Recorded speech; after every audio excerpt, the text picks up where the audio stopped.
anywhere. A new day and a new report about Kawhi Leonard. This time, ESPN Spurs reporter Michael C. Wright said on the back-to-back podcast that Kawhi was kept away from Spurs staffers on at least one occasion last season when they visited New York City to check on his rehab. Max, you guys are going on July break. You won't return until August. Much deserved. When you come back, will Kawhi still be a member of the Spurs? Yes, he will be. What the Spurs are going to find over time is that because Popovich knows, has forgotten more basketball, not only than I'll never know, but than most people will ever know. But so he must understand, obviously, that the history of the NBA is you don't break a dollar into 4 quarters. Now, Kawhi's a devalued dollar. Not only is he coming off injury, but he wants to get out of there.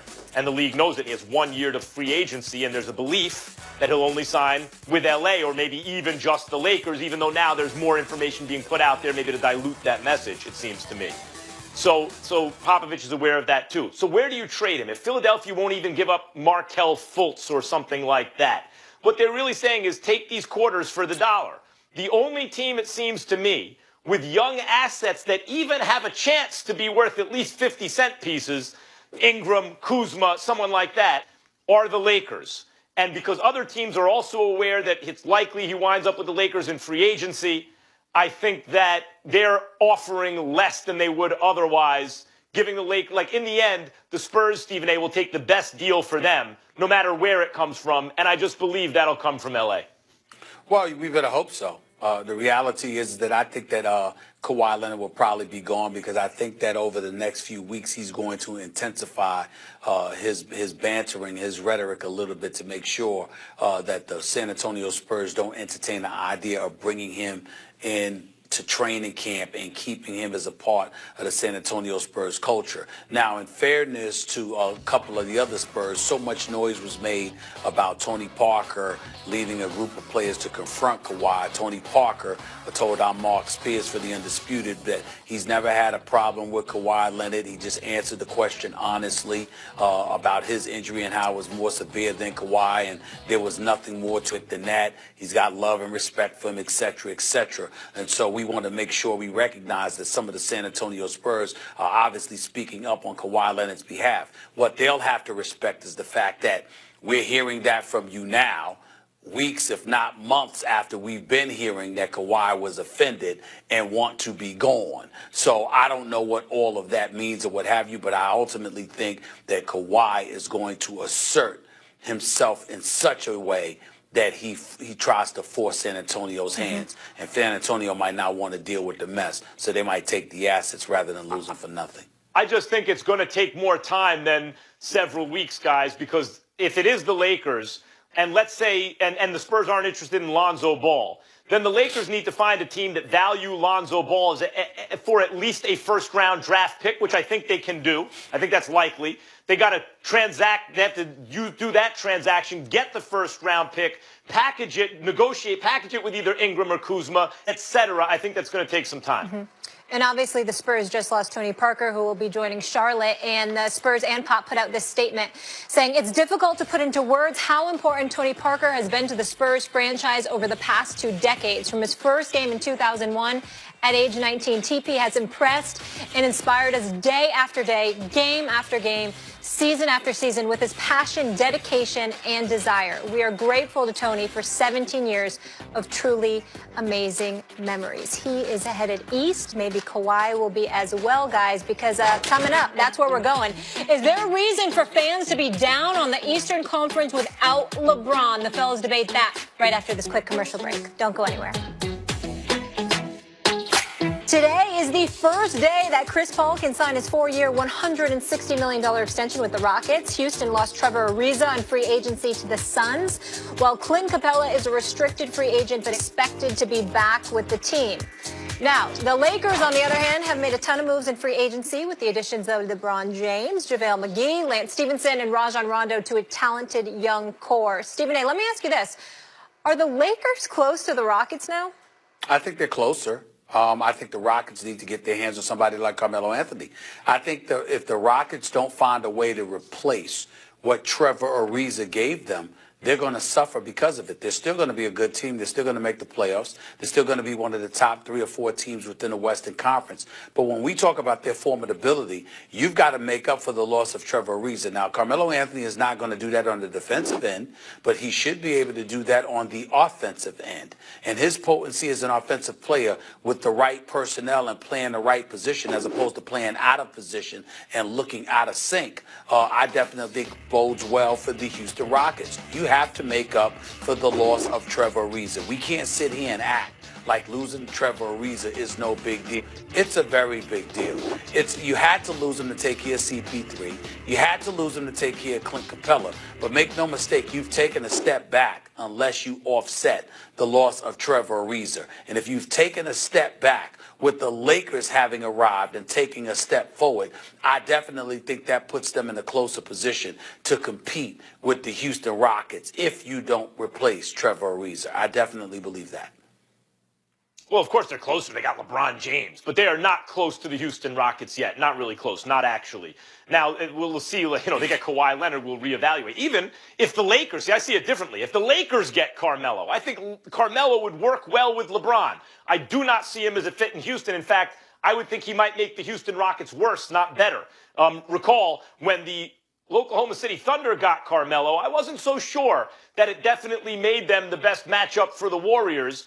I wasn't sure they were better than the Rockets, and in fact, they weren't nearly as good as the Rockets. The Rockets were way better than them, and partly that was Carmelo not having a very good effect on that team. So Carmelo, at this point in his career, especially the way the league has changed, it depends where he fits in. If he goes to the Lakers, maybe they've caught up to the Rockets a little bit more because especially in the playoffs, the Rockets will have a better regular season record, but we'll see what happens playoff time. But I don't see how he replaces Trevor Ariza on that team. He's the opposite of really a 3-and-D guy, which is really what Trevor Ariza is. He's the poster child for that nowadays. The point is this about the Rockets. They missed their window, in my opinion. I thought that going into the playoffs, they were going to unseat the Warriors. And I think events proved me right because Chris Paul gets hurt, is not available in Game 7, and without one of their 2 best players, not there, their emotional leader, and having one of the worst shooting nights in the history of basketball from outside, and what they do is shoot from the outside, they still only lost by single digits. To me, it is clear, had Chris Paul played for the Rockets that game, the Rockets beat the Warriors. But I think that's it. That was their opportunity. The Warriors are even more experienced now. They're feeling themselves more. They've shown the ability to turn it on, at least in the finals, where they swept the Cavs. They, even against the Rockets, took advantage of opportunities. And now they've added a guy who, in Boogie Cousins, if he can just get healthy before the playoffs start, get his basketball legs under him, they're going to be impossible on offense. Impossible. Meantime, the Rockets lose Trevor Ariza. You're right, Stephen A. They still have to retain Clint Capella, and they're not going to have the resources left to get any other 3-and-D guy who fits in the way Trevor Ariza did. I think the Rockets' opportunity was last postseason. I picked them to win. I thought I was actually proven right by events. They got very unlucky. But unless, barring some unforeseen move by Houston, and I don't think it's Carmelo Anthony, I think that ship has sailed. Well, I think that a lot of people have ignored what they saw from the Golden State Warriors in these playoffs. There was some vulnerability there. And I think that obviously we think that DeMarcus Cousins offsets that with his arrival. Could happen, but we don't know that to be the case yet. Draymond Green has got to improve on his jump shot, obviously.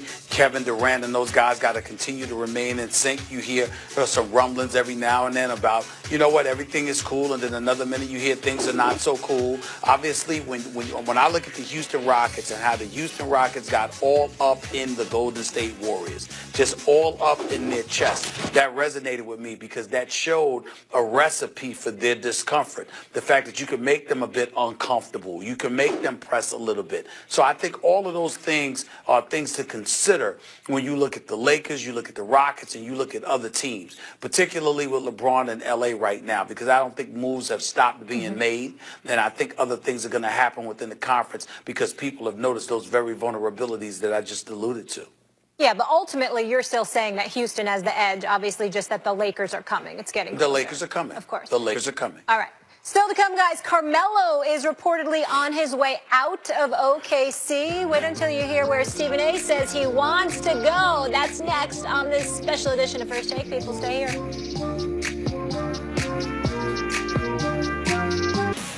You should work out a buyout, and Melo should get the hell up out of there and join LeBron James. It's as simple as that. Props to the Thunder for finally spending those dollars. They've spent it in the past, but not when they needed to. But they're daily doing that now. But Carmelo should join LeBron ASAP.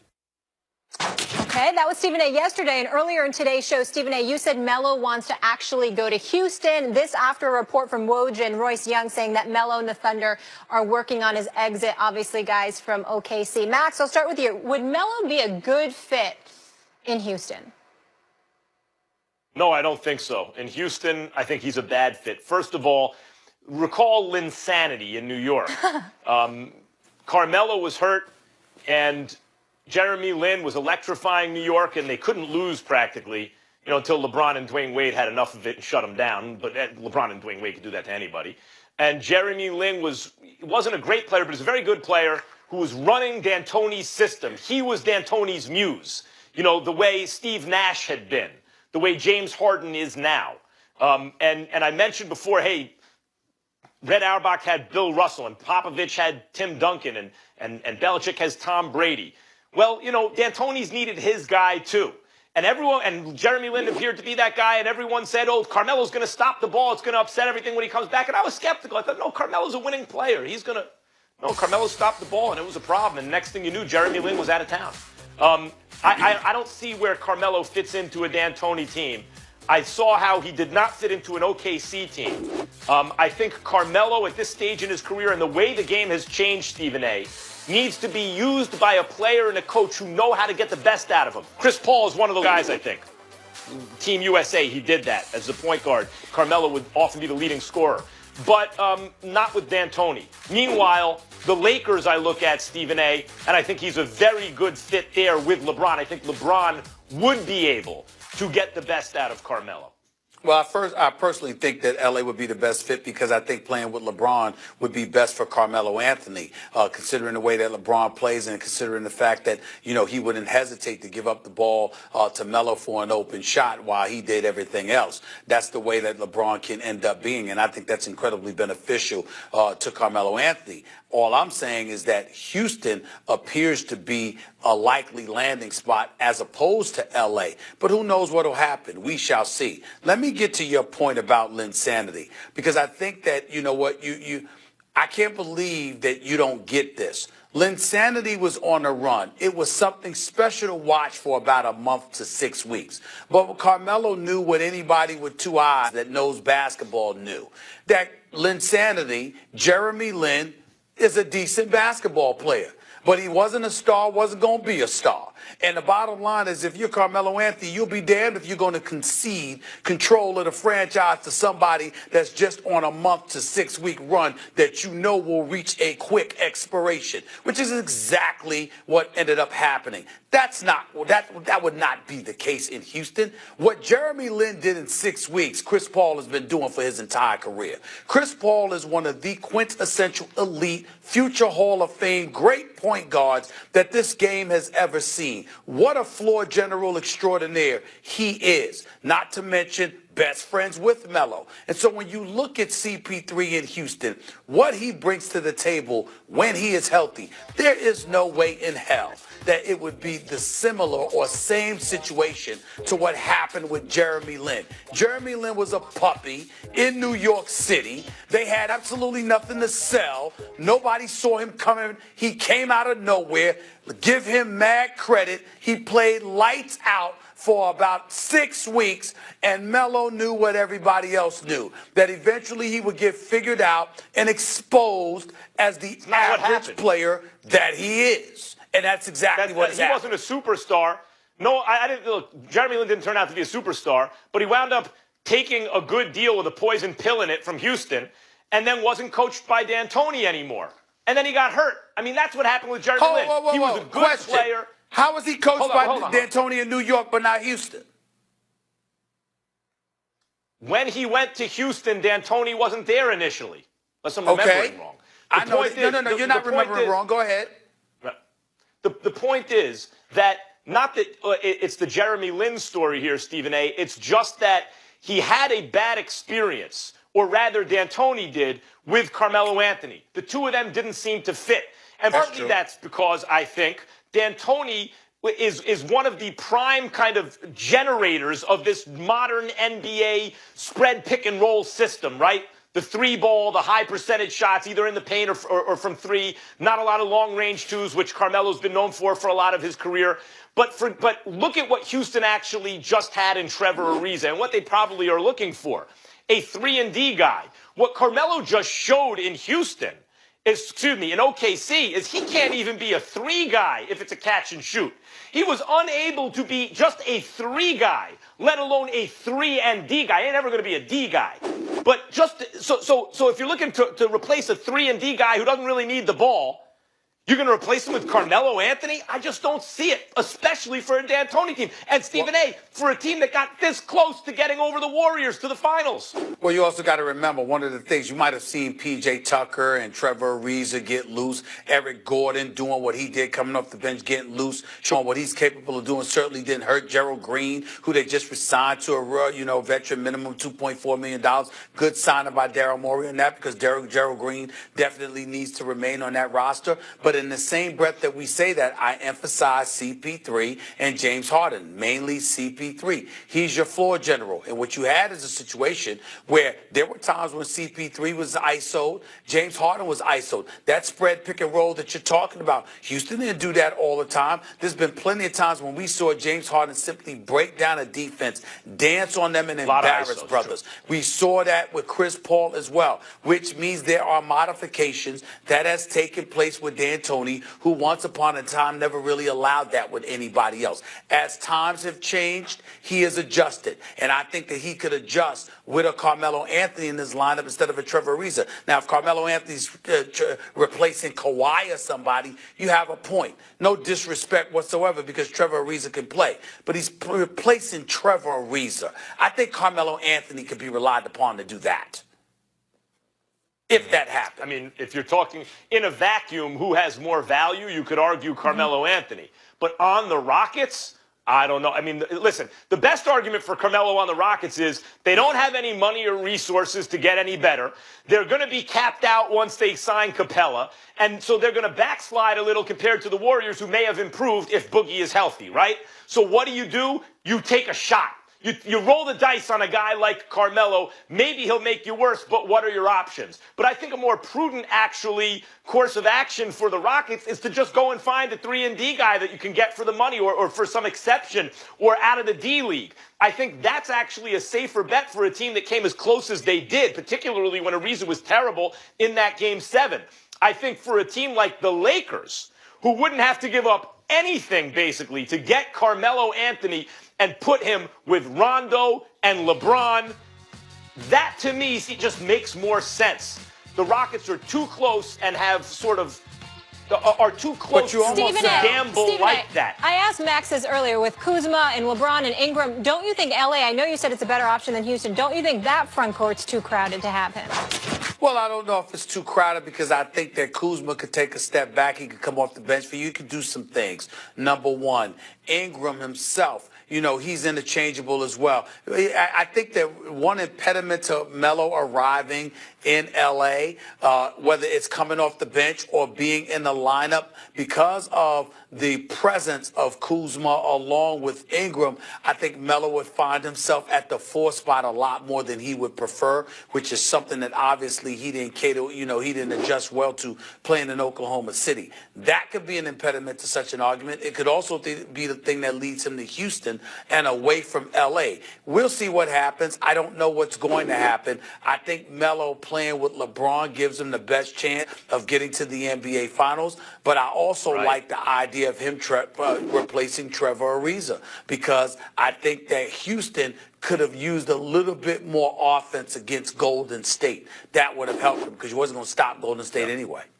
Max, let me ask you Molly, this. When you bring go up, ahead. Yep.